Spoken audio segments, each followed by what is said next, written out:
નમસ્તે વિદ્યાર્થી મિત્રો, હવે આપણે દાખલા નંબર 6 પાના નંબર 149 થી શરૂઆત કરી રહ્યા છીએ. વિદ્યાર્થી મિત્રો, એક સામાન્ય તમને એક કમ્પ્લેન છે વિદ્યાર્થી મિત્રો કે હું મારાથી બનતો પ્રયત્ન કરીને તમને દાખલા શીખવાડી રહ્યો છું એકાઉન્ટ અને સ્ટેટના તમારે 3 ચેપ્ટર પતી ગયા: સૂચકાંક, સુરેખ સહસંબંધ અને સુરેખ નિયત સંબંધ. વિદ્યાર્થી મિત્રો, આપણે એકાઉન્ટની અંદર પણ એટલી સ્પીડ પકડી છે, પણ તમારો રિસ્પોન્સ મને થોડો ઓછો દેખાઈ રહ્યો છે, તો વધુમાં વધુ સારી એવી મહેનત કરજો. ઓકે વિદ્યાર્થી મિત્રો, તો હવે હું તમને એક દાખલો જે અહીંયા દાખલા નંબર 6 આપવામાં આવ્યો છે ભણાવી દઉં. એ અને બી 2:1 પ્રમાણમાં નફા નુકસાન વહેંચી લેતા ભાગીદારો છે. તારીખ 1/4/17 રોજથી તેઓએ સીને પેઢીમાં નવા ભાગીદાર તરીકે દાખલ કર્યો. હવે તમે જોઈ શકો છો ફકરામાં લખ્યું છે એ તેના ભાગમાંથી 1/12 ભાગ અને બી તેના ભાગમાંથી 1/6 ભાગ સીને આપશે. તો નવું નનું પ્રમાણ અને ત્યાગનું પ્રમાણ શોધો.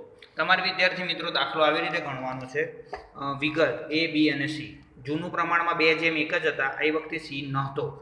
આ 1/12 ભાગ આપે છે અને આ 1/6 આપે છે. તો યાદ રાખો, આને 12 છે તો આને છેદમાં 12 કરો એટલે નીચે 2 વડે ગુણો તો 12 થઈ ગયા, તો નીચે 2 તો ઉપર 2. ધેટ મીન્સ આને 1/12 કહી શકાય અને આને આ તમે 2/12 કહી શકાય. તો મારું નામ જો અગર ભાગીદાર સી હોય તો એ પાસેથી અને બી પાસેથી મળે જે રકમ મળે છે એનો સરવાળો કરવામાં આવે તો 1/12 અને 2/12 સરવાળો 3/12 થાય. તો એવું કહી શકાય કે સી 1/4 ભાગે પ્રવેશ મેળવે છે. 3/12 કહો કે 1/4 કહો, એક જ વાત છે. ત્યારબાદ નવું પ્રમાણ શોધવું હોય તો જૂનું ઓછા ત્યાગ. તો દાખલા તરીકે વિદ્યાર્થી મિત્રો તમારે આવી રીતે ગણી નાખવાનો એ, બી અને સી. જૂનું પ્રમાણ કેટલું હતું તો કે 2:1 હોય એટલે 2/3. એમાંથી ભાગીદાર એ 1/12 ભાગ જતો કરે છે. ભાગીદાર બી એનો ભાગ હતો 1/3, એમાંથી એ 2/12 ભાગ જતો કરે છે. તો આનો પછી લસા લઈ લેવાનો, 12 × 3 36.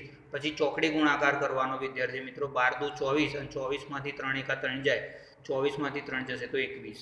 અહીંયા ગુણાકાર કરવાનો, 12 × 36, 12 × 12 અને 3 × 2 6 એટલે 12માંથી 6 જશે તો 6. હવે વિદ્યાર્થી મિત્રો તમારે આ જે સી હોય એને ખાલી છેદમાં સરખો કરવાનો. સીને 3/12 ભાગે દાખલ કર્યો છે. જો નવી પેઢીમાં એ અને બીના છેદમાં 36 હોય તો મારે પણ 36 હોવા જોઈએ. તો 36 લાવવા માટે નીચે 3 વડે ગુણવાના, તો ઉપર પણ 3 વડે. એટલે ટૂંકમાં તમે લસા લઈ અને છેદ સરખા કરી રહ્યા છો. 3 × 9. તો ઉપરનો ભાગ જો જ્યારે પણ પ્રમાણ શોધવું હોય તો નીચેની રકમોને છેદ સરખા હોવા જોઈએ. તો ઉપરની રકમોને લઈ શકો છો 21/6/9.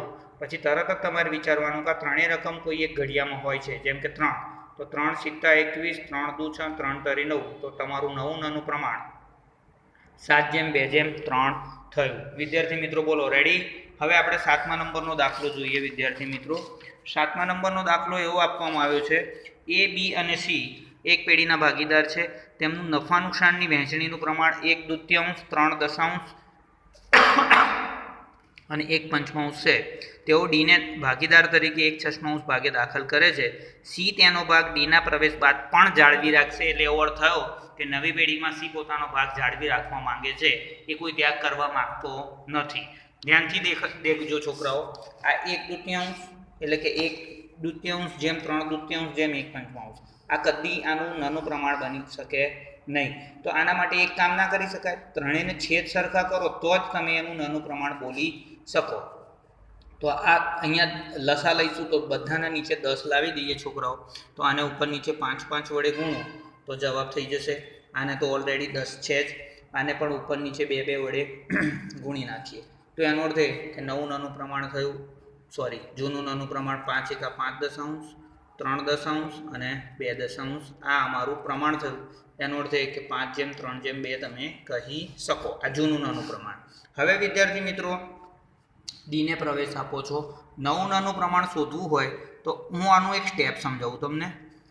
નવું નાનું પ્રમાણ બરાબર, પહેલાં તો કહેવાનું કે ધારો કે પેઢીનો ભાગ 1 હતો, એમાંથી તમે 1/6 કોને આપી દીધો દાખલા તરીકે ડીને. આ 1/6 કોના પૈસા કાઢ્યા ડીને. તો હજી પેઢી જોડે કેટલા વધ્યા? 5/6 રહ્યા. એમાં ડી પછી સી એવું બોલ્યો હતો કે તમે મને મારો ભાગ એટલો જ મને કાઢીને આપી દેજો. એટલે એને જૂનું પ્રમાણ જ ચાલુ રાખવા માંગે છે, એટલે એના 2 દશાંશ કાઢી નાખો. હવે આની અંદર તમે લસા લેશો વિદ્યાર્થી મિત્રો તો 10 × 60 અને 10 પચ્ચું 50 અને 50માંથી 12 જશે તો 38 60 અંશ આવશે. તમે આનું અતિ સંક્ષિપ્ત 19 30 અંશ કરી શકો છો. આ આપણી ભાષામાં બાકીનો ભાગ કહી શકાય, કારણ કે પેઢીમાંથી બે જણાએ પોતપોતાના પૈસા લઈ લીધા, ડીએ પોતાના પૈસા લઈ લીધા, સીએ પૈસા લઈ લીધા, તો આ બાકીનો ભાગ કોનો કહેવાય? ભાગીદાર એ અને બીનો.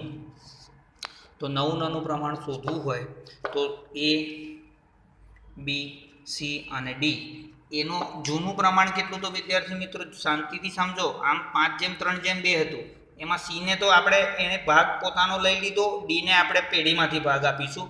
તો જૂનો ભાગ 5/8 છે એવું તમારે સમજવાનું રહેશે. આમ તો 5/10 હતા, પણ સી પોતાનો ભાગ પેઢીમાંથી જે હતો જૂનો એ લઈ લેવા માંગે છે.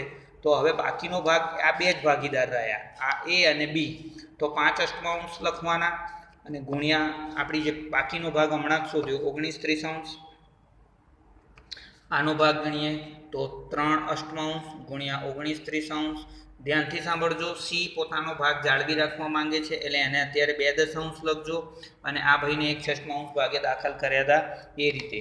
બને ત્યાં સુધી સી અને ડીને અત્યારે અડવાના નથી.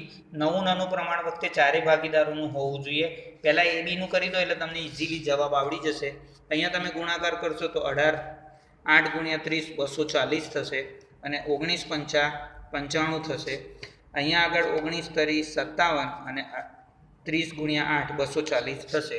હવે તમે સિમ્પલ વસ્તુ જોઈ લો, જો નવી પેઢીમાં આ બે જણનો ભાગ છેદમાં 240 હોય તો મને પણ 240 મળવા જોઈએ. તો 10 ને શેના વડે ગુણો તો 240 થાય? 24. 24 દાન 240, તો નીચે 24 તો ઉપર 24, 24 દુ 48. નીચે આને પણ 240 લાવવા હોય વિદ્યાર્થી મિત્રો તો 6 ને શેના વડે ગુણવા જોઈએ? 40. 40 ગુણ્યા 240 થયા, તો આ 40 અહીં ઉપર પણ મૂકો, 40 એકા 40. તમને ચોખવટ સાથે કહી દઉં વિદ્યાર્થી મિત્રો, આ દરેક જણનો ભાગને લખ્યો તો આ દરેકના નીચે છેદમાં 240 છે, તો ઉપરની રકમ ખેંચી લેવાની. ધેટ મીન્સ 95 57 48 40 એ તમારો જવાબ આવશે. તો વિદ્યાર્થી મિત્રો આ તમારું નવું પ્રમાણ થયું. ધ્યાનથી આ દાખલો ગણજો. ક્યાંય કોઈને તકલીફ પડે તો મને તમે જરૂરથી યાદ કરી શકો છો. નવું પ્રમાણ. હવે હજી એક 8મો દાખલો જોઈ લઈએ વિદ્યાર્થી મિત્રો. 8મા દાખલાની રકમ એમ છે, અ અને બ 3/2 પ્રમાણમાં નફો નુકસાન વહેંચી લેતા ભાગીદાર છે. તેમને નફામાં 1/5 ભાગ આપવાની શરતે કને દાખલ કર્યો. ક તેના ભાગનો 1/20 ભાગ, ક પોતાના નફા ભાગ પૈકી 1/20 ભાગ અ પાસેથી અને બાકીનો ભાગ બ પાસેથી મેળવે છે. તો નફા નુકસાનના નવા પ્રમાણની ગણતરી કરો. તો વિદ્યાર્થી મિત્રો તમે એ જોઈ શકો છો, તમારે કશું જ કરવાનું નથી. આ જૂનું પ્રમાણ 3/2 હતું. આ 1/5 ભાગે દાખલ થાય છે, તેમાંથી 1/20 એ અ પાસેથી મેળવે છે. તો સિમ્પલ એક કામ ના કરી શકાય? આ 1/5 હોય ને એને અહીંયા 20 આપવામાં આવ્યા છે ને, તો અહીંયા નીચે 4 કરી નાખો. ધેટ મીન્સ આને હું 4/20 કહું તો તમને વાંધો ખરો કે હું 1/5 ભાગે દાખલ કર્યો કે 4/20 છે? હવે તમે એકદમ ઇઝીલી જવાબ આપી શકશો. 4/20 મને અ 1/20 આપે છે, તો એકદમ સીધી ભાષામાં કહીએ તો 3/20 કોણ આપતું હશે? બ આપતો હશે. જો આ બંનેનો સરવાળો કરો તો મારો 4/20 થઈ ગયો. 1/5 કહો કે 4/20 કહો, આપણે ખાલી છેદ સરખો કર્યો મેં, એટલે આને 1/5 બદલે હું 4/20 કહી શકું છું. 4/20 1/20 જો મને અ આપતો હોય તો બી કેટલા આપતો હશે? બ 3/20 આપતો હશે. દાખલો ગણી નાખીએ. નવું પ્રમાણ શોધવું હોય તો જૂનું માઇનસ ત્યાગ. આ જ દાખલામાં ખાસ વિશેષતા હતી. તો ભાગીદારોના નામ છે અ, બ, ક. જૂનું પ્રમાણ હતું 3/5, આને હતું 2/5. ઓકે, એમાંથી એણે 1/20 આપ્યા, આ ભાઈએ 3/20 આપ્યા. કને છેલ્લે લેજો, ધ્યાનથી જોઈ લો. તો ફટાફટ જોઈએ. 20 5 100 કરવાના, અને પછી ચોકડી ગુણાકાર 20 30 60, અને 60માંથી 5 જશે તો 55. બરોબર વિદ્યાર્થી મિત્રો. ત્યાર પછી 20 5 100, 20 દુ 40, અને 40માંથી 15 જશે તો 25. તો હવે વિદ્યાર્થી મિત્રો જો આ 4/20 હોય તો આને પણ છેદમાં 100 લાવવા જોઈએ, કારણ કે જો આ બધાના નવી પેઢીમાં જૂના ભાગીદારોના જોડે મારું પણ 100 થવું જોઈએ, કારણ કે હું નવો ભાગીદાર છું તો મારો પણ એટલો જ હવે હક છે. તો હવે 100 કરવાના, તો અહીંયા 20 ને શેના વડે ગુણું તો 100 થાય.